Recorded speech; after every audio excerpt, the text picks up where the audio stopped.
Abrir el libro de Deuteronomio para seguir con nuestro estudio. Y vamos a abrir en Deuteronomio capítulo 24.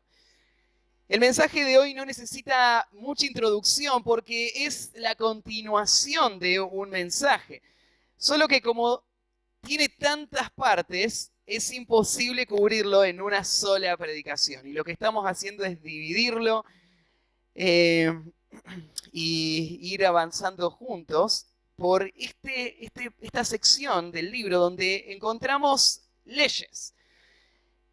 Y la semana pasada decíamos, la anterior, decíamos que ¿es bueno tener muchas leyes o no es bueno tener muchas leyes? Y decíamos, en el caso de Israel, tener estas leyes de parte de Dios fue un tesoro para ellos.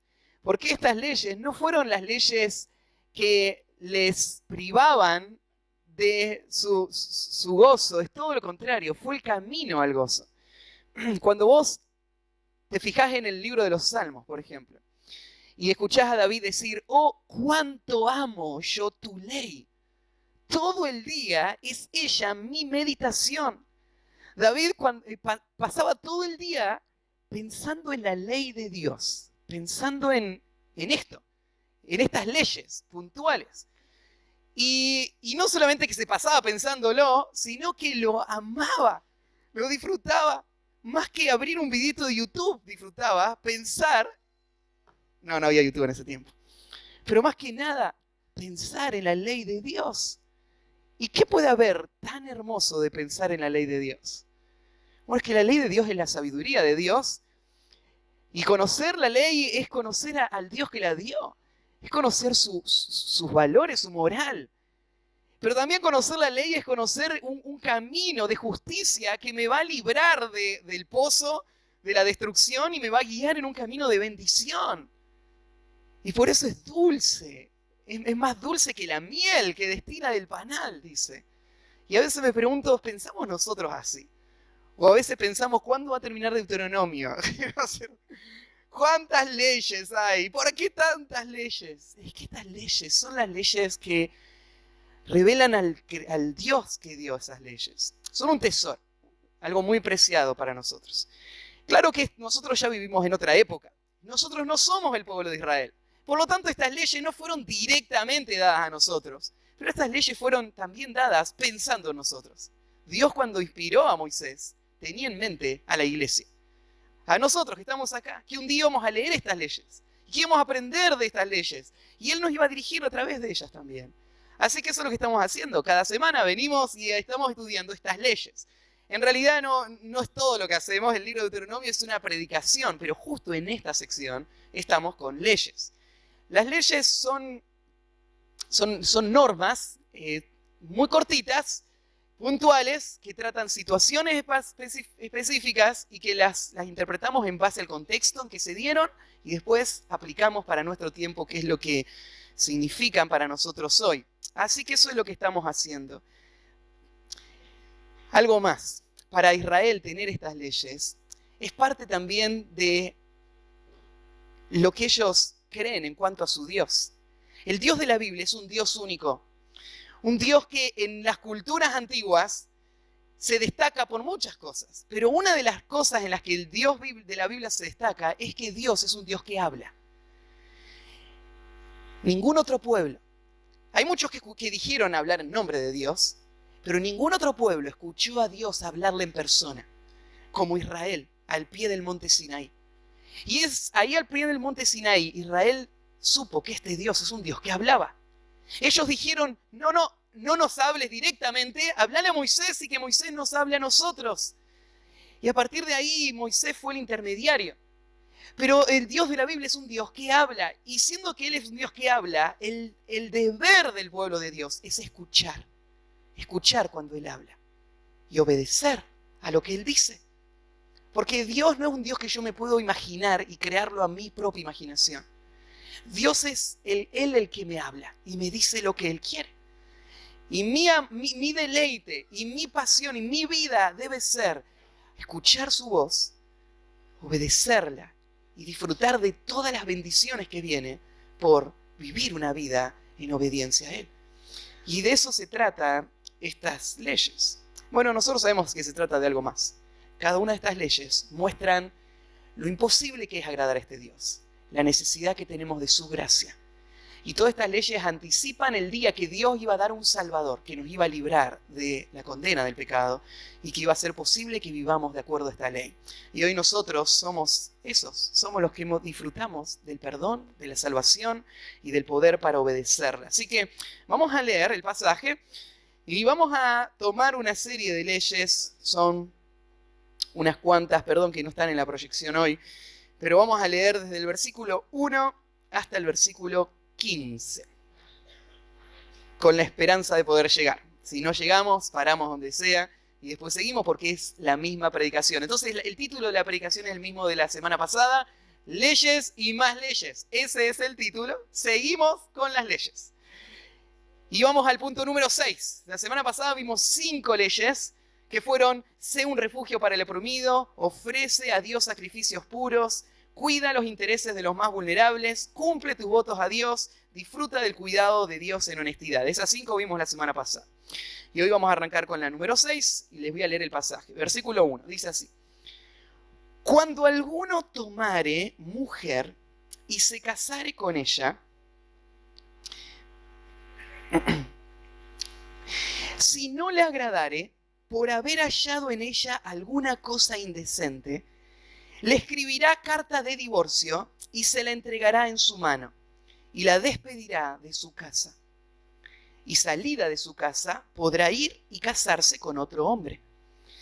Pero si la aborreciere este último y le escribiere carta de divorcio y se la entregare en su mano y la despidiere de su casa, o si hubiere muerto el postrer hombre que la tomó por mujer, no podrá su primer marido, que la despidió, volverla a tomar para que sea su mujer, después que fue envilecida.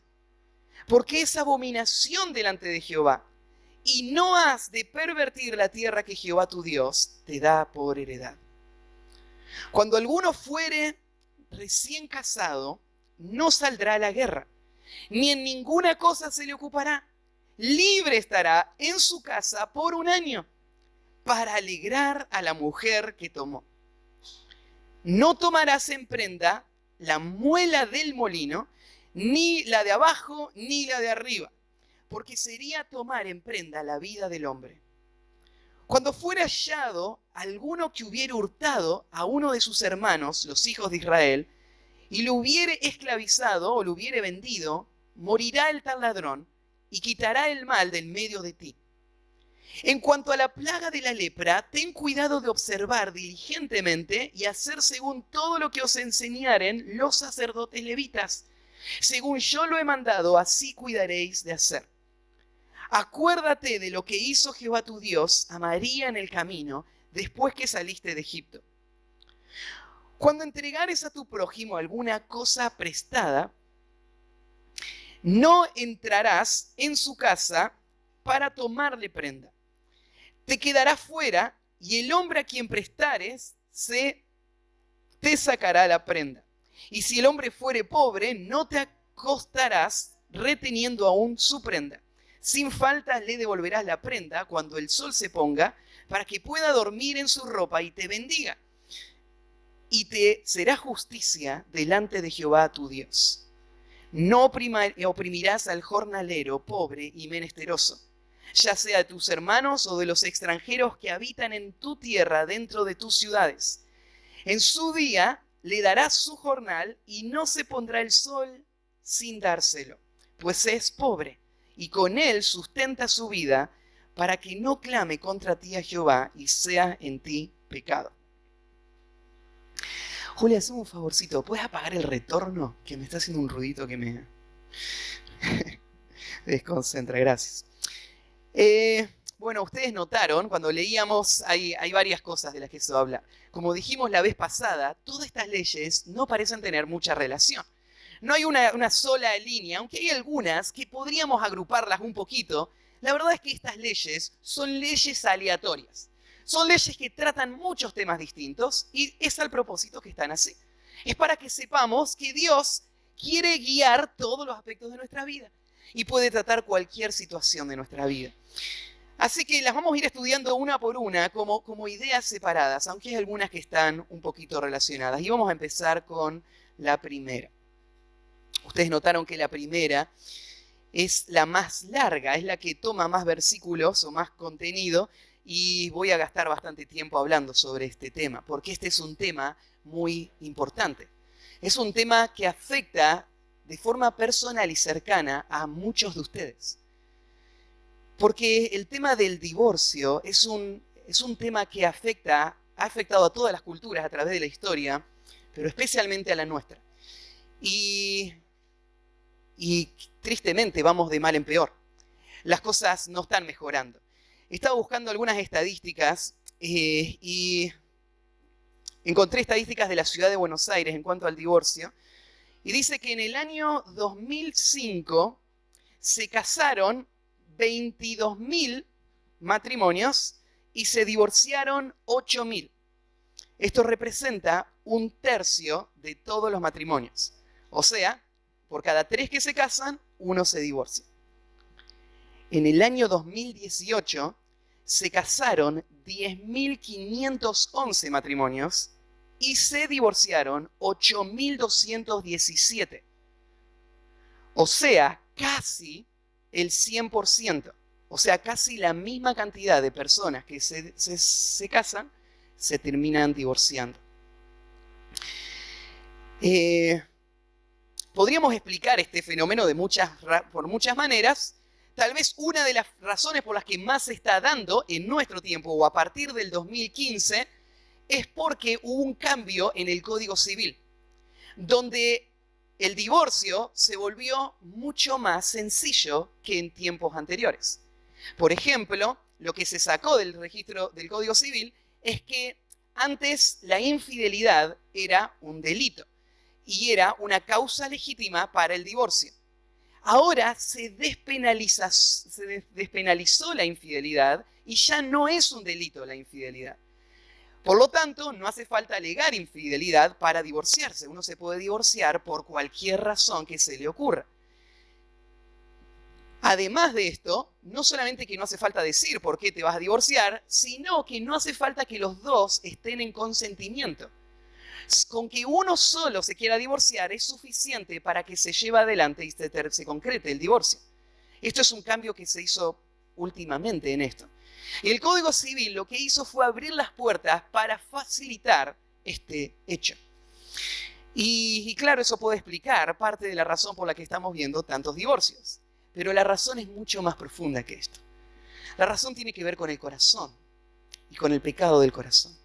Y la forma en la que el pecado ha afectado el matrimonio a través de la historia. Y esto lo vivió el pueblo de Israel también. Y por eso es que tenemos esta ley acá. Siendo de que hay tantos divorcios, es por eso que yo pienso y miro toda la gente acá y digo, de alguna manera probablemente el divorcio te ha afectado a vos. Puede ser que tus padres se divorciaron cuando eras chico y vos entendés lo que es el dolor de ver la familia destruirse. Tal vez ayer hablaba con una mujer que estaba quebrada. El mes pasado su hijo le llama, vive en el interior y le dice que su esposa se fue. Su esposa le fue infiel, abandonó a él, a sus hijos, y ahora hay una abuela totalmente quebrantada, ¿no es cierto?, y destruida por lo que esto genera en toda su familia. Y tal vez fue un hijo. Tal vez vos mismo lo viviste. Tal vez hace mucho tiempo o tal vez hoy estás en medio de una situación que está todo a la mano, todo lo que estamos hablando y vamos a hablar acá. Y quiero tocar el tema con el amor y el cuidado que requiere, pero quiero poder traer esta ley de Dios para que ilumine la forma en la que tenemos que pensar sobre este tema en nuestro tiempo también. Las cosas cambiaron, nosotros no somos el pueblo de Israel, pero hay principios que siguen y que se trasladan de ese mundo a nuestro mundo hoy. La mejor forma de interpretar este pasaje, la verdad es que el pasaje en sí lo podemos interpretar por sí solo. Pero yo prefiero dejar que otro lo interprete este pasaje. Vamos a dejar que Jesús lo interprete. porque él habló de este pasaje y él dijo lo que significa el pasaje, así que vamos a ver lo que Jesús dijo. Vamos a arrancar por ahí, vamos a escuchar las palabras de Jesús y después vamos a comentar las palabras de Jesús y después vamos a saltar de vuelta a este pasaje para ver qué es lo que está diciendo el texto a la luz de lo que Jesús dijo que significa, ¿sí? Así que dejen un dedito ahí en Deuteronomio y vamos a saltar a Mateo capítulo 19. Mateo capítulo 19, versículo 3. Vamos a arrancar. Mateo 19, 3. Le leo el pasaje y después hacemos unos comentarios sobre lo que Jesús dijo y después seguimos desde ahí. Mateo 19, 3. Entonces vinieron a él los fariseos tentándole y diciéndole: ¿es lícito al hombre repudiar a su mujer por cualquier causa? Él respondiendo les dijo: ¿no habéis leído que el que los hizo al principio, varón y hembra los hizo? Y dijo: por esto el hombre dejará padre y madre y se unirá a su mujer y los dos serán una sola carne. Así que no son ya más dos, sino una sola carne. Por tanto, lo que Dios juntó, no lo separe el hombre. Le dijeron: ¿por qué, pues, mandó Moisés dar carta de divorcio y repudiarla? Él les dijo: por la dureza de vuestro corazón, Moisés os permitió repudiar a vuestras mujeres. Mas al principio no fue así. Y yo os digo que cualquiera que repudia a su mujer, salvo por causa de fornicación, y se casa con otra, adultera. Y el que se casa con la repudiada, adultera. Le dijeron los discípulos: si así es la condición del hombre con su mujer, no conviene casarse. Entonces él les dijo: no todos son capaces de recibir esto, sino aquellos a quienes es dado. Pues hay eunucos que nacieron así del vientre de su madre, y hay eunucos que son hechos eunucos por los hombres, y hay eunucos que asimismo se hicieron eunucos por causa del reino de los cielos. El que sea capaz de recibir esto, que lo reciba. Y acá está Jesús explicando este pasaje. Tenemos que arrancar con un poquito de contexto, porque dice el versículo 3 que vinieron los fariseos para tentarle a Jesús. Ustedes se acuerdan que cuando Jesús empezó a ser popular, despertó muchas envidias en los líderes de su época. Los líderes que no querían compartir la influencia de la nación y mucho menos entregársela a Jesús, les molestaba que la gente siga a Jesús. Entonces, ¿qué intentaban hacer? Intentaban crear desunión para que la gente no siga a Jesús, crearle un conflicto a Jesús. Así que varias veces vinieron pretendiendo querer una respuesta, pero en realidad lo que estaban queriendo era generarle un problema a Jesús. Era que Jesús tenga que decir algo que genere controversia y pierda a sus seguidores. Eso es lo que estos hombres querían. ¿Y cuál era la trampa que habían ideado? La trampa tenía que ver con esta pregunta del divorcio. Parece que siempre fue un problema, ¿no? En este tiempo había un debate entre dos grupos que interpretaban el pasaje que acabamos de leer en Deuteronomio. Y estas dos interpretaciones eran así. El primer grupo decía: la ley dice que si encontrara alguna cosa indecente, le escriba carta de divorcio. Así que lo que dice este mandato es que la persona se divorcia cuando su compañero le fue infiel. Cuando le fue infiel el compañero, entonces dice el texto que se debe divorciar. El otro grupo era el grupo más liberal y decía: no, pero la ley dice algo más. No dice que cuando le es infiel se divorcie. Dice en Deuteronomio 24: si hallare alguna cosa. O sea, alguna cosa significa cualquier cosa. O sea, una persona se puede divorciar por cualquier motivo que no le agrade en su esposa. Y estaba este grupo que decía: no es solamente un motivo, es cualquier motivo. Cualquier motivo, ¿no es cierto? Puede ser, por ejemplo, porque ya no me parece atractiva. Y hay otra que me gusta más. O no me cocina rico. O, no sé, no tiene la casa limpia cuando llego. Cualquier razón sería válida. Entonces estos eran los liberales y los otros eran los conservadores. No. Dios dijo, cuando te son infiel, ahí te separas. Entonces vinieron a Jesús para tentarle a ver qué posición iba a tener Jesús. Jesús tenía que dar una respuesta. Él iba a interpretar la ley y se va a parar de un lado o del otro lado. Y si se para de un lado, todos los demás se le van a poner en contra. Se divide el grupo. Si se para del otro lado, todos los otros se le ponen en contra. Se divide el grupo. Así que sea lo que sea que Jesús responda, no le va a servir, le va a perjudicar para la influencia que él quiere tener. Esa fue la trampa que idearon. Y vinieron con la pregunta: ¿es lícito al hombre repudiar a la mujer por cualquier causa? Viste que estuvo planeada la pregunta. Por cualquier causa. Y Jesús va a responder y dice, fíjense que Jesús no habla de Deuteronomio inicialmente. Él hace referencia a los escritos de Moisés, porque todos los judíos respetables aman a Moisés, respetan a Moisés. Así que lo que Moisés diga es, ¿no? Bueno, vamos a ver qué dijo Moisés, pero no en Deuteronomio 24. Vamos a ver qué dijo Moisés en Génesis 2. Y le dice, ¿no habéis leído? O sea, mira, usted me viene a hacer esta pregunta y no leyeron primero. El problema es que no están prestando atención a lo que el texto dice. En realidad no es que no prestan atención, no quieren verlo. ¿No habéis leído que el que los hizo al principio, varón y hembra los hizo? El argumento de Jesús es el argumento de la creación. Por creación, Dios no creó un hombre y 5 mujeres, ¿no? En el huerto. Creó un hombre y una mujer. Esto marcó el precedente de lo que Dios marca como la exclusividad en el matrimonio. La exclusividad en el matrimonio no está basada en que esta es la mejor entre muchas. Para Adán, la exclusividad en el matrimonio estaba dada, es que ella era la única.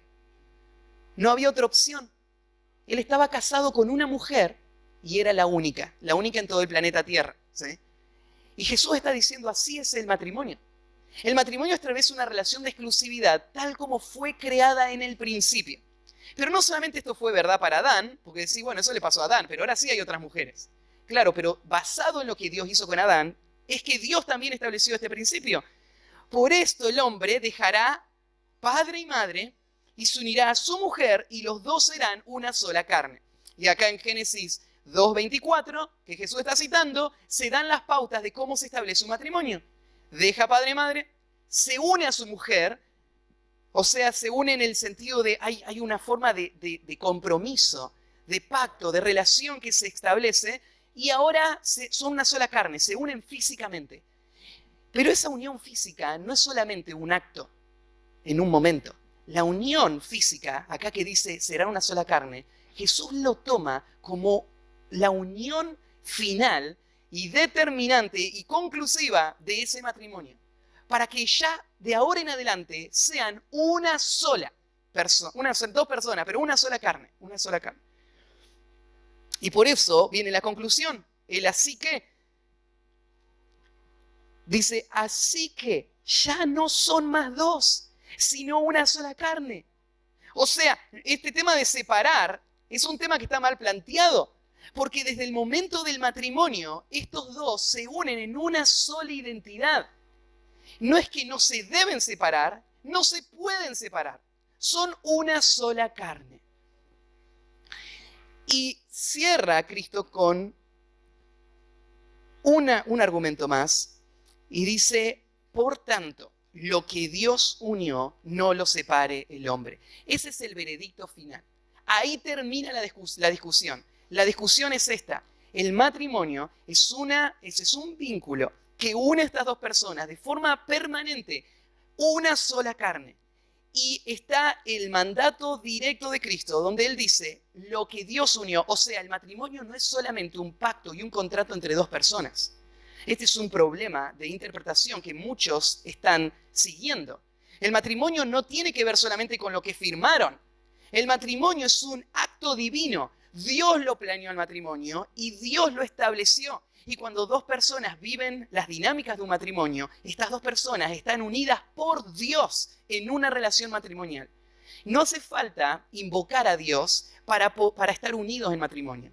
Aunque la persona sea un ateo, si él se une a otro, el matrimonio por creación es un acto divino. Por lo tanto, este matrimonio fue creado y formado por Dios. Lo que Dios unió, no lo separe el hombre. Este es el final del argumento. Debería haber sido el final. Debería ser suficiente para satisfacer la pregunta. Pero acuérdense, esta pregunta no tiene que ver con querer saber. Esta pregunta es una trampa. Entonces los fariseos no la van a dejar ahí. Los fariseos ahora piensan que lo tienen a Jesús donde quieren. Porque Jesús parece que no sabe lo que dice Deuteronomio 24. Entonces ahora lo vamos a atrapar a Jesús con algo que no estaba preparado. Porque Génesis 2 está bien. Pero espera, porque más adelante, en Deuteronomio 24, Moisés dijo otra cosa. Dios dijo otra cosa por medio de Moisés. Y ahora viene la pregunta.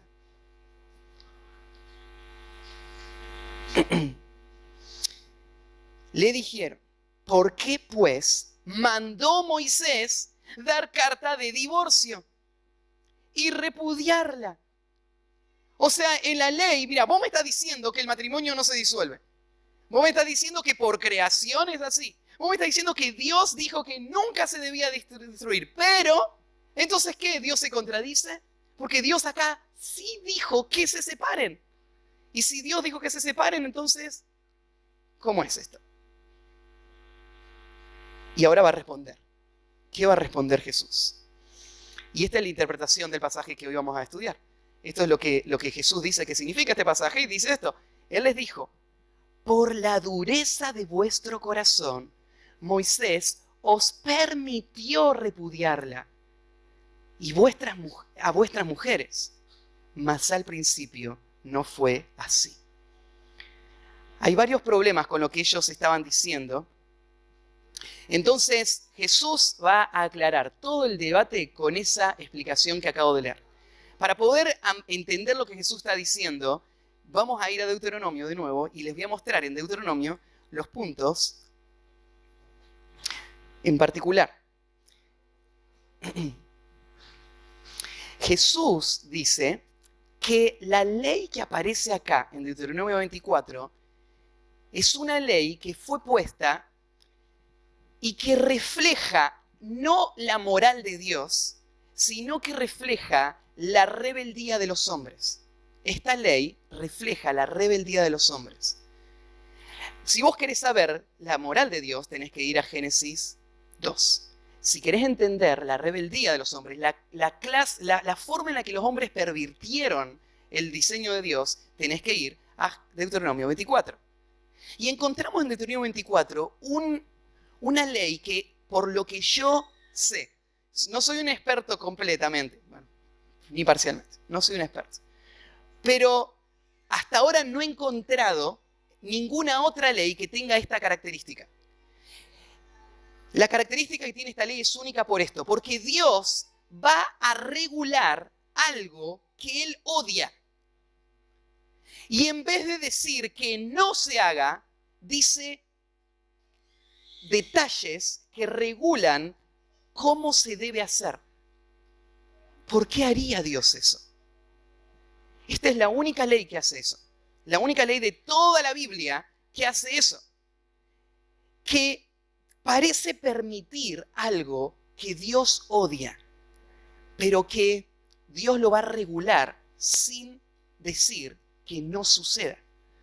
Y vamos a tratar de descifrar esto. ¿Por qué digo que Dios odia? Bueno, porque este es el lenguaje bíblico. En Malaquías 2:16, si ustedes quieren anotar esas citas, se los leo. Malaquías 2:16 dice así: porque Jehová, Dios de Israel, ha dicho que Él aborrece el repudio y al que cubre de iniquidad su vestido. Dijo Jehová de los ejércitos: guardaos pues en vuestro espíritu y no seáis desleales.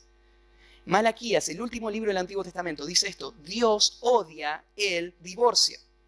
Y vos decís, si Dios odia el divorcio, ¿por qué tengo una ley que en mi Biblia dice, dele carta de divorcio? Bueno, Jesús dijo, miren, todo este pasaje significa una sola cosa: el hombre es rebelde, es duro de corazón, y por lo tanto Moisés les permitió divorciarse. Este es el marco. Vamos a ver entonces el pasaje con más detalle. Miren el versículo 1. Arranca así, dice, cuando alguno tomare mujer. Vamos a parar ahí un segundo. Porque el divorcio asume previamente el matrimonio. No me puedo divorciar si no me casé. Este es el primer paso.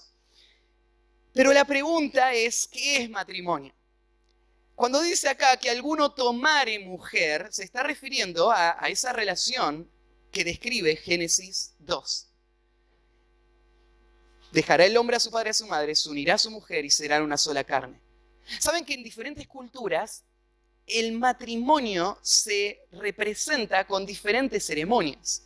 En nuestra cultura, nuestro estilo refleja un estilo europeo, creo que es inglés, no estudié la historia de las bodas, de la forma en la que se produce, ¿no es cierto?, la boda, donde la figura central es la novia y donde el vestido, la música, la liturgia, todo parece seguir la misma estructura. Nosotros estamos acostumbrados a eso, pero no todas las culturas hacían eso, ¿no?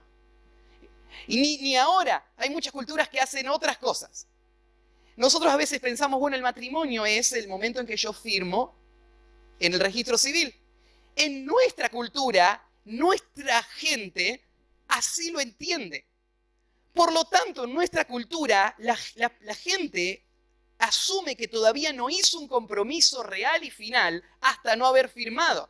Y como la gente piensa así, ese momento de firmar es crítico, porque ese momento de firmar es donde la persona está haciendo el compromiso. Entonces, nuestra cultura es así. Si vos firmaste, estás casado, y si no firmaste, no estás casado. Pero hay otros grupos y en otros contextos donde no está el registro civil, donde firmar no es el punto, donde hay otra cosa que se hace. Hay otra ceremonia, otra circunstancia, pero lo importante es esto. En cada matrimonio legítimo, lo que pasó es lo que describe Génesis 2. Dejó padre y madre, hay una nueva identidad como matrimonio, se unirá a su esposo, hay un compromiso mutuo y permanente, y están viviendo juntos, están físicamente juntos, íntimamente juntos, y son una sola carne. ¿Tienen todos esos elementos? Entonces, hay un matrimonio acá. Entonces, de lo que está hablando es de esto, ¿no? Cuando alguno tomare una mujer, en aquel contexto, con aquellas pautas, y se casare con ella. Y ahora viene la parte que estaba en debate en el tiempo de Jesús. Si no le agradare por haber hallado en ella alguna cosa indecente. ¿Qué es lo que pasó con este hombre? Bueno, tenemos que anular algunas cosas primero. Por ejemplo, acá no está hablando de adulterio. No está hablando de adulterio. ¿Saben por qué no está hablando de adulterio acá? Porque a una mujer que es adúltera, ¿hay que darle una carta de divorcio en la ley? ¿Qué hay que hacer con la adúltera? Hay que matarla, hay que apedrearla. Entonces no está hablando de adulterio. Sí, perdón que sea tan directo. No. Así es como sucedía. No está hablando tampoco de pecados de inmoralidad que tuvo antes de haberse casado, porque ya hablamos. Porque si ella no es pura, si ella no es virgen el día que se casa y el hombre descubre que no es virgen, no le da una carta de divorcio. ¿Qué hace? La lleva a las autoridades y la matan por no haber sido virgen. Entonces acá no está hablando de adulterio, ni previo ni presente. Entonces la pregunta es, ¿de qué está hablando? Porque ahí usa una expresión, alguna cosa indecente. Usa la palabra indecente porque la palabra hebrea tiene que ver con alguna cosa relacionada con la desnudez. Entonces es algo que tiene que ver con la inmoralidad, pero no es puntual en cuanto a qué cosa. El hecho de que no sea puntual, ningún intérprete lo sabe, nadie sabe a qué se refiere esto. Y esta es la razón por la que hay tanto debate. ¿Por qué razones sería válido darle una carta de divorcio a la esposa? Pero este no es el punto importante. Porque Jesús no enfatizó este hecho. Jesús, donde se centró fue, mirá, dice, hay algo que pasó, que este hombre ahora ya no quiere estar con esta mujer. Hay algo que le repugna ahora de estar con esta mujer, aborrece a esta mujer, le resulta indecente. Así que él le va a escribir una carta de divorcio. Esto es bastante simple lo que era el sistema. El sistema era un papel donde decía, yo la repudio. Y ese papel era un documento que esta mujer iba a tener en sus manos. Este documento iba a ser muy importante para esta mujer, porque ahora ella iba a salir a un mundo donde, ¿se acuerdan? Una mujer que no es virgen no se puede volver a casar. No se puede casar. ¿Se acuerdan esto que hablamos ya? Una mujer que es virgen, no se puede casar. Si no se puede casar, en ese tiempo estoy hablando, si no se puede casar, esta mujer está condenada a una vida de destierro, a una vida de ser una mendiga. Con mi esposa estábamos hablando y me decía, sí, claro, como Ruth. Ruth, su esposo había muerto, es otra situación, pero ¿te acordás? Es una mujer viuda, es una mujer que está sola. Las mujeres solas no tienen nada, no tienen posesiones ni tienen trabajos. No es como en nuestra época, estamos en la era industrial, ¿no es cierto? Y en la era después de las primeras revoluciones feministas, donde ahora hay muchas posibilidades. En esa época, si eras mujer y no estabas casada, estabas expuesta al mundo. Entonces, lo que esta carta de divorcio le daba a esta mujer era una protección de lo que venía ahora que no estaba con su marido. ¿Por qué maridos despedían a mujeres? Bueno, en la práctica las despedían por toda clase de razones, pero se podrían resumir en una sola: egoísmo. Las despedían porque esta mujer no es lo suficientemente hermosa para satisfacer mi lujuria. La despedían porque esta mujer no satisface mis caprichos y deseos personales. No me sirve como esclava como lo pensaba. Estos hombres eran hombres totalmente enfocados en sí mismos, que veían a la mujer como el objeto que les sirva a sus intereses. Cuando Dios planeó el matrimonio fue todo lo contrario. Dios le dijo al hombre, amen a sus mujeres. Amar a sus mujeres significa, den su vida por sus mujeres. Sírvanlas, entréguense a ellas. Eso es lo que debería haber sido, pero el pecado lo arruinó. Y el pecado nos hizo egoístas y el egoísmo rompió las relaciones, especialmente esta relación, la relación del matrimonio. Así que este hombre despedía a la mujer y él seguía su vida, ¿no? Y esa mujer, imagínate cuántas víctimas han vivido en la historia del mundo esta situación, donde a un hombre se le cruzó otra pollera, ¿no es cierto? Y decidió abandonar todo y dejar a la deriva todo para seguirlo. ¿Y qué protección hay para esto? Bueno, Dios ve esta situación y Él la entiende. Él conoce el dolor y Él es el defensor de las viudas y los huérfanos, ¿no? Y acá, la carta de divorcio, el divorcio en sí es algo que Dios odia. Pero la carta de divorcio es algo que protegía a estas mujeres que se habían divorciado. Esta es el revés, la trampa de este pensamiento, ¿no es cierto? Dios aborrece el divorcio, pero ama a esa víctima o a esta mujer vulnerable. Entonces Él está pensando esto. Es más, dar una carta de divorcio iba a poner una presión grande sobre este hombre. Porque este hombre sabe que son una sola carne. Él sabe, porque él lo leyó en la ley, que lo que Dios unió no debe separarlo el hombre. Él lo sabe. Y él ahora se tiene que parar frente a todos y decir, yo ya no amo a mi esposa. En un sentido, Dios lo que estaba haciendo es humillar a este hombre, hacerlo cargo de su delito. Él debería estar amando a la esposa, pero este hombre ahora públicamente tiene que reconocer que porque él no se está satisfecho con ella, ahora se va ella. En un sentido, Dios lo que está haciendo es protegiendo a esta mujer vulnerable y exponiendo a este hombre en esta situación.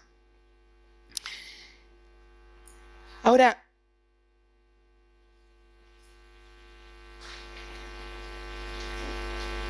el texto dice, le escribirá carta de divorcio y se la entregará en la mano y la despedirá. esa expresión, la despedirá, tiene que ver con de forma definitiva y final, perpetua, dejarla a un lado.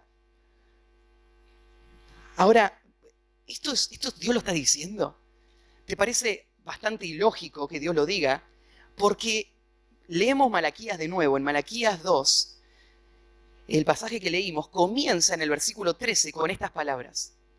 Mirá, Malaquías 2:13 dice así: y esta otra vez haréis cubrir el altar de Jehová de lágrimas, de llanto y de clamor. Así que no miraréis más a la ofrenda para aceptarla con gusto de vuestra mano. Dios le está diciendo a los líderes de la nación, a los sacerdotes que vienen a ofrecer ofrendas, ya no voy a aceptar nada de ustedes. ¿Por qué no? Me diréis, ¿por qué? Y acá viene la respuesta: porque Jehová ha atestiguado entre ti y la mujer de tu juventud, contra la cual has sido el desleal, siendo ella tu compañera y la mujer de tu pacto. O sea, Dios le está recriminando, está diciendo, ustedes hicieron un pacto con ella. Ella es tu compañera, empezó en la juventud y sigue estando hoy. Y ustedes fueron desleales a esa relación. Con argumentos justificaron haberlas enviado, pero Dios jamás aprobó eso. Y por eso Dios no recibe nada que ustedes hagan.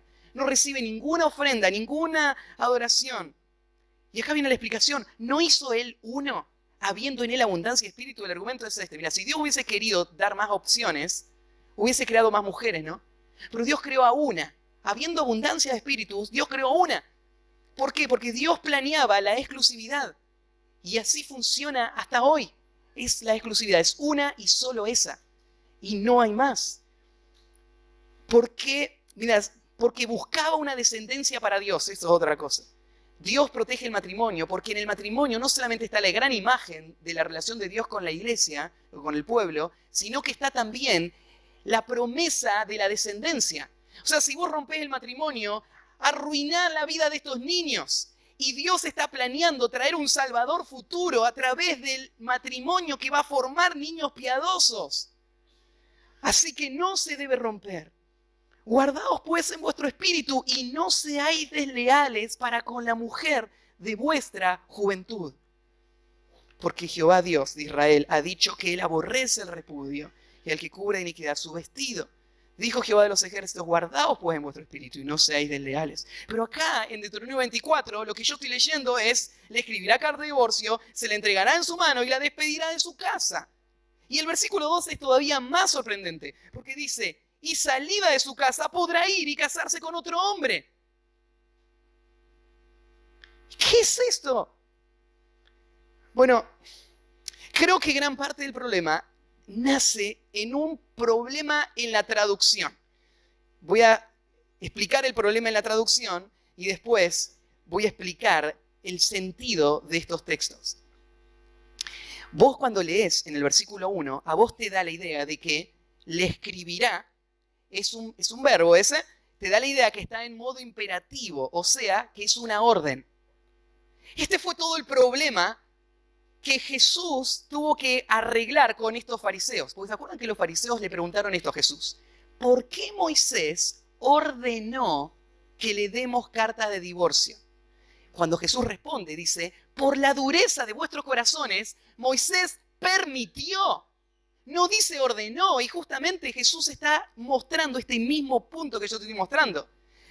Que el texto, lo que dice en el original y que Jesús defiende, no es una orden. Este verbo no está en imperativo, está en indicativo. Y ahora lo vamos a leer en indicativo. Y el versículo sigue, dice: y la despedirá, otro verbo que parece que está en imperativo, pero está en indicativo. El versículo 2. Y salida de su casa podrá ir y casarse con otro hombre. Este podrá ir está en subjuntivo y también está en el otro modo indicativo. El versículo 3, los verbos los tiene bien. Están puestos, ¿no es cierto?, como suponiendo que algo pasara. Recién el versículo 4 tiene el mandamiento. El versículo 4 es el único versículo que tiene imperativos, que tiene órdenes. Entonces, a ver, para pasar en limpio. Les leo la versión en inglés. No se la voy a leer en español, obviamente. Pero la versión en inglés, les digo cómo se leería. Dice así: cuando un hombre tomare a una mujer y se casara con ella, si después encontrara en ella, frente a sus ojos, no tuviera favor frente a sus ojos, porque ha encontrado alguna indecencia en ella, y le escribiere carta, certificado de divorcio, y la pusiere en su mano, y la enviare a su casa, y ella se fuere, y si ella se fuere y se casare con otro hombre, y después el hombre la aborreciere, y le escribiere carta de certificado de divorcio, y la pusiera en su mano, y la enviaría a su casa, o si el segundo hombre muriere, quien la había tomado por esposa, entonces el hombre primero, el esposo primero, no se podrá casar con ella de nuevo. O sea, lo que el texto dice no es hagan esto, sino es si pasara esto, si pasaría esto, entonces hagan esto. La parte de hagan esto es solo el versículo 4. Toda la demás parte es si pasaría, si pasaría. Vos decís, bueno, ¿pero qué importa esto? Bueno, imaginemos una situación. Imagínate que vos tenés 2 hijos adolescentes y está la mamá, ¿no es cierto? Preparó el postre para la cena, vienen invitados de la iglesia a comer esa noche. Lo preparó, riquísimo, lo guardó en la heladera. Y tienen que salir a hacer unas compras. Está pensando, esto es muy peligroso. Voy a dejar una notita en la heladera. Y pone en la heladera una nota. Y la nota dice esto: queridos hijos, hay un postre en la heladera. Pero si fuese a ser que a ustedes se les ocurre comer un pedazo de ese postre, y si van y agarran un platito, y si se cortan una porción de ese postre, y se lo llevan a la mesa, y si se lo comen, esta noche nadie va a comer postre, ustedes no van a comer postre, y nunca más en todo el mes. Entonces el niño se para al frente y dice, mira, acá dice que podemos agarrar un platito, podemos cortarnos una porción y comerlos, y después no comer nada a la noche y no en todo el mes. Está bien, dice eso, ¿no? Pero la intención de decirlo no fue darle un mandato que hagan eso. La intención de decirlo es que no lo hagan, pero si lo hacen, esto va a pasar. Eso fue la intención. El texto se tiene que leer de esa manera. Si fuese a pasar esto, o sea, Dios está anticipando, es lo que Jesús le dijo, por la dureza de vuestros corazones, Dios les permitió, o sea, Dios pasó por alto eso y solamente reguló el divorcio. Pero no porque él aprueba el divorcio.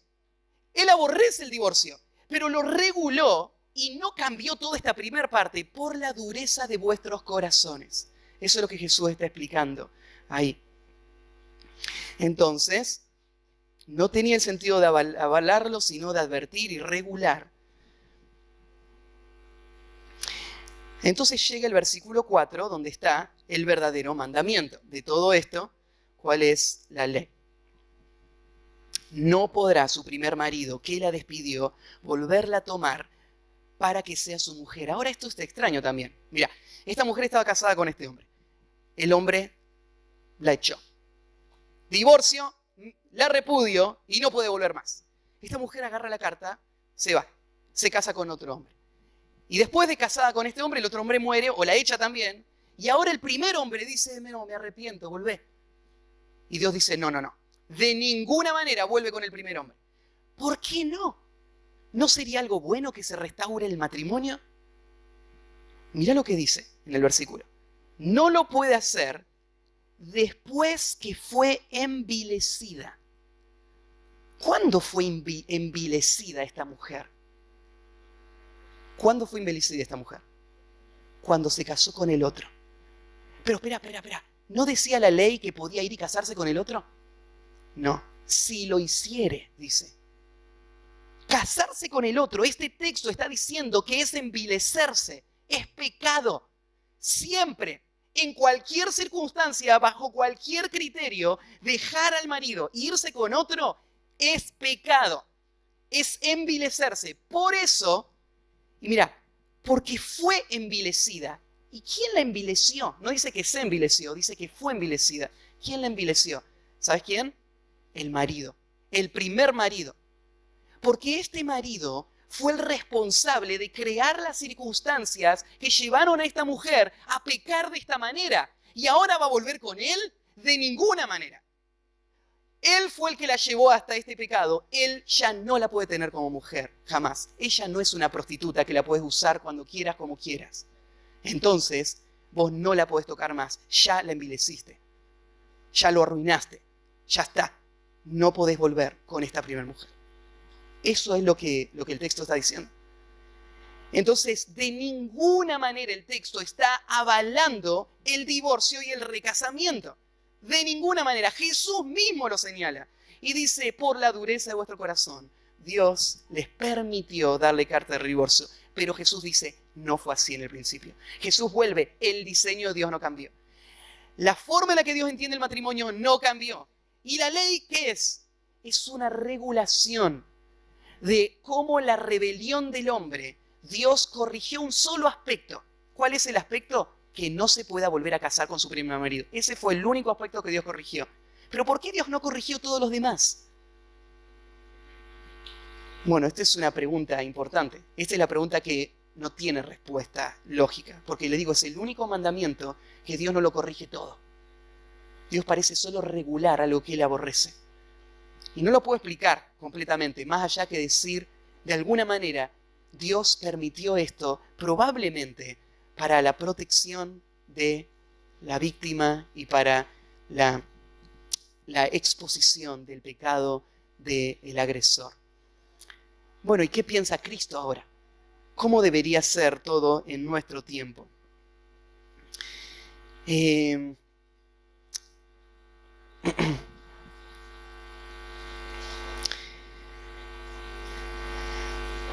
Bueno, hay unos textos que escribí acá que sería lindo leerlos después.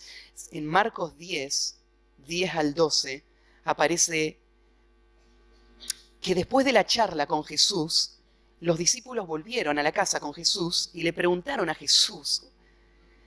Le dijeron, en casa volvieron los discípulos a preguntarle de lo mismo, o sea, de este tema del divorcio. Y les dijo, y Jesús fue muy categórico en esto. Mira, Jesús le respondió esto en la casa a los discípulos. Cualquiera que repudia a su mujer y se casa con otra, comete adulterio contra ella. Y si la mujer repudia a su marido y se casa con otro, comete adulterio. Jesús no podría haber sido más claro. Esta es la explicación de todo. En Lucas, capítulo 16, versículo 18, vuelve a haber una conclusión y le dijo, cualquiera que repudia a su mujer y se casa con otra, comete adulterio contra ella, y si la mujer repudia a su marido y se casa con otro, comete adulterio. Lo mismo. Bueno, y después tenés 1 Corintios 7, versículo 10, que dice, pero a los que están unidos en matrimonio mando, no yo sino el Señor, que la mujer no se separe del marido. O sea, Pablo está aplicando acá el mismo principio. No lo mando yo, lo manda el Señor. Que la mujer no se separe de su marido. Y si se separa, quédese sin casar o reconcíliese con su marido y que el marido no abandone a su mujer. 1 Corintios 7, 10 al 11. Sé que hay algunos argumentos que se usan en contra de esto. Y quiero ser honesto con ustedes. Yo soy un bicho raro en el mundo evangélico hoy. Lo que le estoy enseñando no es algo que se enseña de esta manera en muchos círculos. En muchos círculos, aún buenos, de buena doctrina, se enseña cosas distintas. Y yo lo entiendo y convivimos con ellos, los amamos, somos hermanos, pero en esto hay convicciones distintas. Este tema del divorcio, que Dios odia el divorcio en todas sus formas, es un patrón. Pero hay algunos textos que se usan para debatirlo. Por ejemplo, un argumento clásico es este. Dios dice que Él se divorció de Israel. Si Dios se divorció de Israel, ¿por qué es pecado divorciarse? Dios no se estaría representando a sí mismo como alguien que está pecando, ¿no? Entonces, ¿cómo explicás esos textos? Ese texto está en Jeremías, capítulo 3. En Jeremías, capítulo 3, versículo 6, dice así. Me dijo Jehová en días del rey Josías, ¿has visto lo que ha hecho la rebelde Israel? Ella se va sobre todo monte alto y debajo de todo árbol frondoso y allí fornica. Israel le fue infiel a Dios. Y dije, después de hacer todo esto se volverá a mí, pero no se volvió a mí. Y lo vio su hermana la rebelde Judá. Ella vio que por haber fornicado la rebelde Israel, yo le había despedido y dado carta de repudio. Pero no tuvo temor la rebelde Judá, su hermana, sino que también fue ella y fornicó. Acá Dios está hablando de Israel y está diciendo, Israel me fue infiel con otros dioses falsos y yo la repudié, le di una carta de repudio. Pero espera, la carta de repudio, estamos diciendo, es algo que Dios odia. Bueno, no, Dios odia el repudio, no la carta de repudio, vamos a arreglarla. Pero, si Jesús lo tomó en una connotación tan negativa, ¿por qué Dios la usa diciéndolo de sí mismo? Es que Dios está reflejando una verdad usando una imagen conocida para ellos. Pero Él no está avalando todos los detalles de esa imagen conocida. Y te demuestro por qué. Fíjate el argumento. El argumento es este. ¿Te acordás que Israel estaba dividido en dos? Estaba el reino del norte y el reino del sur. El reino del norte había sido infiel y Dios había mandado ejércitos que la destruyeron. Ya no existe. Y ahora solo queda el reino del sur. Y el reino del sur está yendo por el mismo camino que el reino del norte. Y Dios le está diciendo, ¿les va a pasar lo mismo a ustedes? No aprenden. Pero fíjate, Dios dice, repudié a Israel y ahora su hermana vio que la repudié y está haciendo lo mismo. O sea, Dios está imaginando estar casado con dos mujeres. Repudió a una y ahora la hermana, que está casada con él también, está haciendo lo mismo. O sea, ¿qué vamos a decir? ¿Que Dios avala la poligamia? Para nada, Dios no avala la poligamia y Dios no avala el divorcio. Dios está usando una imagen. Y aún en esa imagen, Dios no es el que repudia a esta mujer porque encontró algo indecente en ella. Él repudia a esta mujer porque ella se fue y Dios le dio el certificado para que ella haga lo que quiere hacer. Pero Dios no se casó con ninguna otra.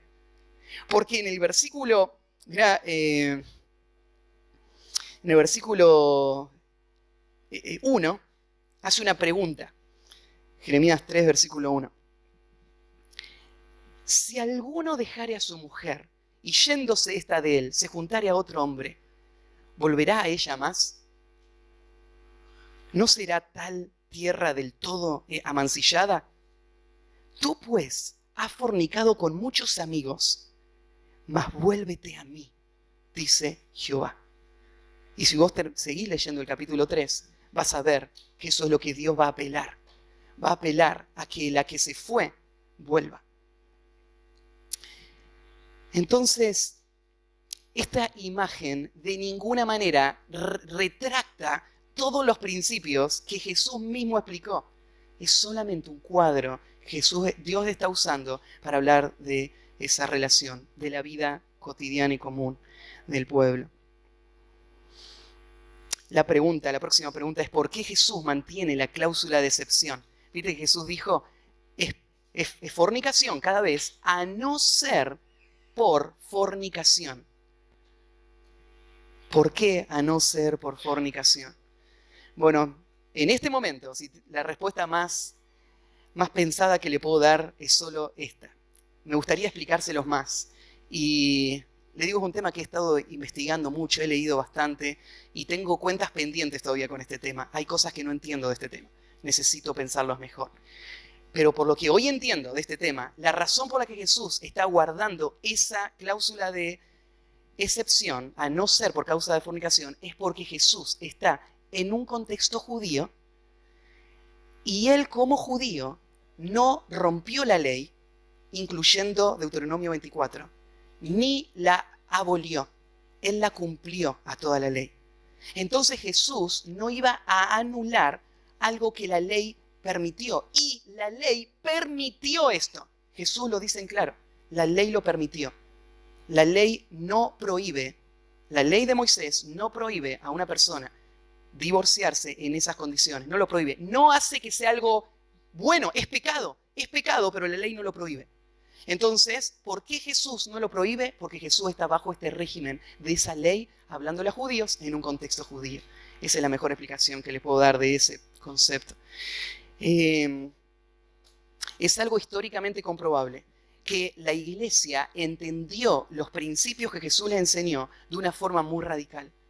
Si vos mirás los escritos de los padres apostólicos, o sea, los discípulos de los discípulos que escribieron en el siglo II, sus escritos demuestran que la iglesia no aceptaba el divorcio en ninguna de sus formas. Es más, era tan estricta la iglesia que no permitía el recasamiento ni siquiera después de la muerte. O sea, no permitían a un viudo volverse a casar en la historia de la iglesia de los primeros tiempos. Ahora, eso no avala que esto sea la interpretación final y correcta. Hoy, esta es la interpretación que yo tomo, esta es la interpretación que yo he enseñado en la iglesia y la que he explicado muchas veces. He tenido charlas con algunos de ustedes y hay otros que respeto mucho que tienen otras posturas. Y estoy dispuesto a evaluar los textos. El texto tal vez más crítico para la vida de la iglesia hoy es 1 Corintios 7. Ese es el texto más crítico para definir este principio. Pero yo lo que ahora estoy haciendo no es explicar todo lo que la Biblia dice del divorcio, solamente estoy explicando Deuteronomio 24. Otro día nos quedará para explicar 1 Corintios 7. Pero lo que tenemos acá, ¿no es cierto?, es esto. ¿Cómo actúo en las circunstancias que me tocan vivir? Porque arranqué diciendo, muchos de ustedes, esto es algo muy cercano. Una de las preguntas que viene lógica es, ¿y qué pasa si yo me divorcié y me volví a casar? Estoy en adulterio. La Biblia llama a eso adulterio. Fue envilecerse, fue un pecado, un grave pecado, horrible pecado. Pero hay una buena noticia. No es un pecado imperdonable. No es un pecado que Dios no puede limpiar. Que una persona no puede ser restaurada de ese pecado y puede vivir una vida que honre a Dios en esa condición a la que Él llegó, en ignorancia o en rebeldía. Entonces hay perdón, hay restauración. Y algunos de ustedes, el Señor ha mostrado esa gracia. Y hoy pueden mostrar a Cristo en un hogar que lleva todavía las marcas de ese gran pecado. Pero, y hay muchas situaciones más, pero la situación sería esta. En donde vos estés hoy, cree esta verdad, abrazala y viví acorde a esta verdad. Y el Señor te va a guiar. El Señor va a permitir que vos vivas sin limitaciones una vida que le lleve gloria a Él en la condición en la que vos estás. Entonces, quiero darles esa palabra de ánimo. Bueno, todo eso llegó el primero. ¿Qué hacemos? ¿Avanzamos? Vamos a ir al segundo y después vemos si nos da el tiempo y si no vamos a parar ahí. Pero quiero agarrar el segundo sí o sí, porque el segundo está relacionado. Mirá el versículo 5. Vuelvan a Deuteronomio 24, 5. Y dice así: cuando alguno fuere recién casado, no saldrá a la guerra, ni en ninguna cosa se le ocupará. Libre estará en su casa por 1 año para alegrar a la mujer que tomó. ¿Por qué piensan que después de la ley del divorcio, ahora viene la ley de el que recién se casa? Porque Dios odia el divorcio y Dios entonces ahora lo que va a hacer es afirmar el matrimonio. Una iglesia que ama al Señor y ama la obra del Señor tiene que estimular el desarrollo de matrimonios sólidos. Tiene que acompañarlo. ¿Por qué? Porque eso va a ser crítico para la gloria de Dios, para la formación de las futuras generaciones, para el testimonio de la iglesia en este mundo. Tiene que cuidar eso. Entonces, Dios le da pautas a Israel de cómo cuidar a los recién casados.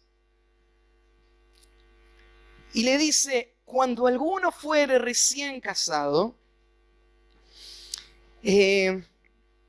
no saldrá a la guerra. ¿Por qué no va a salir a la guerra el recién casado? Bueno, podríamos pensar, hay muchas razones. Ahora vamos al otro. Primero, una razón. Recién se casó. Si él va a la guerra, es probable que lo maten en la guerra. Si él lo matan en la guerra, su esposa va a quedar sola. Y no solamente va a quedar sola, no va a haber descendencia para mantener a esa familia o proyectarla hacia el futuro. En la vida de Israel, la descendencia es algo crítico, es algo sumamente importante. Tener hijos y formar hijos que honren a Dios es algo crítico para los propósitos de Dios. Entonces, este hombre no se va a ir antes de tener hijos. No vaya a ser que él muera en la guerra y no pueda tener esos hijos. Hay otra razón. En la guerra, uno va a estar más expuesto. Él va a estar más expuesto y su esposa va a estar más expuesta. ¿Más expuesta a qué? A tentaciones. Todavía el matrimonio no se ha firmado suficiente. Y acuérdense, ellos llegaron vírgenes acá. Llegaron puros hasta acá. Y recién se conocen. Y ahora que se va a ir, su corazón no tiene suficientes recuerdos, suficientes pensamientos, no tiene fotos, obviamente, para mantenerse unido a esa mujer a la que él está casado. Y sería fácil que él lo olvide y que él en la presión y las situaciones caiga. Y la mujer estando sola. ¿Se acuerdan en Proverbios? El simple que la mujer lo engaña. ¿Qué había pasado con su marido? Su marido se había ido. Se había llevado la bolsa de dinero y ella se quedó sola. ¿Y ahora qué hizo la mujer? Se paró en la puerta de la casa como una prostituta, a buscar simples para convencerlos de que vengan y duerman con ella. Y por eso dice, no vaya a la guerra. Por un año se va a quedar con su esposa. Y no solamente no va a ir a la guerra, sino, dice, ni en ninguna cosa se le ocupará. Hoy no está Diego, ¿no? Pero creo que se podría él agarrar de este versículo y decir, tengo un año sabático. ¡Qué bendición! No tengo que hacer nada. No hace ninguna cosa, y Sabri está ahí, ¿no? Pero de ninguna cosa se ocupará no significa que no va a hacer nada. Todo lo que va a hacer va a estar enfocado en su esposa, es lo que va a decir más adelante. No va a hacer nada relacionado con la vida pública de la ciudad. No va a hacer nada que represente. Él tiene que comer y su familia tiene que comer. Obviamente va a trabajar para darle de comer. Pero no va a hacer nada fuera de ese entorno. Este es un momento para ocuparse de su esposa. Y en los primeros tiempos, ¿no es cierto? Es crítico. Se ponen las bases de una vida que si empieza bien, va a tener mucho fruto. Si empieza mal, va a llevar grandes dolores. Entonces hay que arrancar bien. Y hay momentos, es difícil la alineación al principio, ¿no? La convivencia, los criterios, el rol del esposo como pastor del hogar, se tiene que establecer en esa primera etapa. Y los principios, los criterios, los valores que van a guiar a los hijos, la mujer va a ser la que va a formar a los hijos, pero el esposo es el que tiene que estar ahí al principio para formar a esa mujer que va a formar a esos hijos. Entonces él no puede estar ganando el mundo y perdiendo su familia. Él tiene que estar con su familia. Inicialmente solo con su familia. Más adelante también con su familia. Pero este primer año, dice, es como ley. Claro, hoy no está como ley esto. Entonces yo arranqué la iglesia soltero y me casé en el proceso. No dejé el pastorado, ni las funciones pastorales, ¿no? Y tuve los hijos y siguen la vida, ¿no es cierto? Porque no es una ley, pero hay sabiduría en esto. Hay sabiduría y el principio está para la iglesia. La iglesia debe cuidar los matrimonios, especialmente en la primera etapa.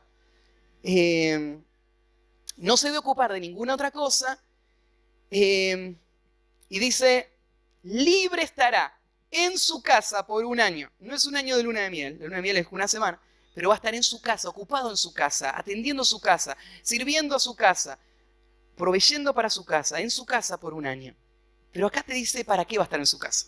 Él no va a estar en su casa para construir su propio negocio, ¿no? En este año, él tiene una sola tarea que hacer. Mujeres, pónganse contentas con esto. Para alegrar a la mujer que tomó. Eso es lo que el hombre tiene que hacer. Alegrar a su mujer. Parece bastante simple, ¿no? Yo pensé que Dios iba a decir algo más espiritual en este momento. ¿Alegrar a la mujer? Sí, alegrarla. ¿Por qué?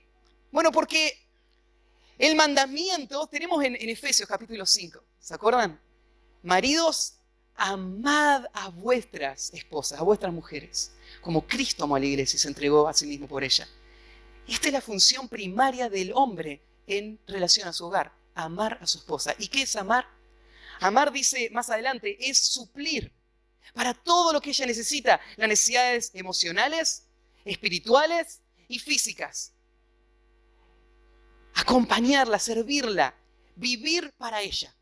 Vos decís, pero si yo hago eso, ella se va a aprovechar de eso. Imagínate si solo cuando estuvo embarazada, cuánto se aprovechó de los antojos. Imagínate ahora después de que vos le dijiste que yo vivo para alegrarla. Chao.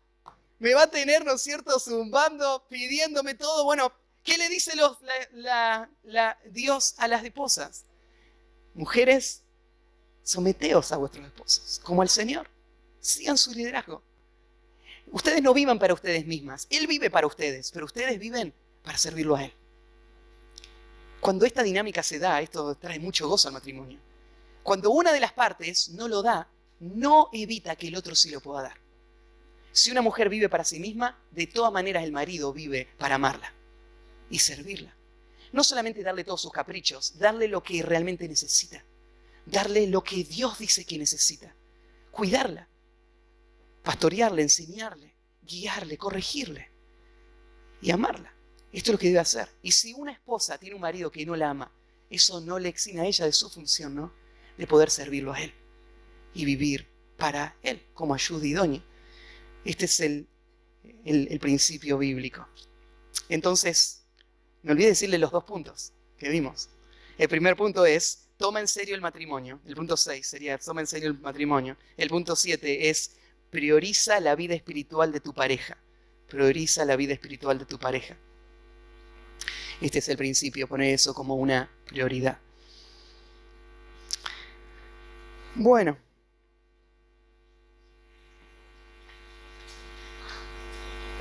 Vamos a terminar ahí. ¿Sí? La semana que viene seguimos con las demás leyes. Creo que tenemos ya suficiente para pensar y para aplicar. Oramos, terminamos. Padre, gracias por tu palabra, gracias Señor por la claridad con la que tú guías nuestra vida. Tú nos diriges como tu pueblo y nosotros somos bendecidos por tener tu voz, tu palabra, la que nos habla, y somos responsables de escuchar y de obedecer. Guía, Señor, todo esto. Enséñanos a cómo vivir para tu gloria. Y, Señor, que tu gran nombre pueda ser visto y conocido por medio de la vida que vivimos frente a los ojos de este mundo. Ayúdanos, Señor, a vivir en este ámbito, en el ámbito matrimonial, una vida que te glorifique a ti. Perdónanos, Señor, por nuestras fallas, por nuestras rebeldías, por nuestra falta de obediencia en vivir esto que tú nos llamas a hacer. Y ayúdanos, Señor, a amar como tú nos has amado. Te encomendamos esto a ti en el nombre de Jesús. Amén.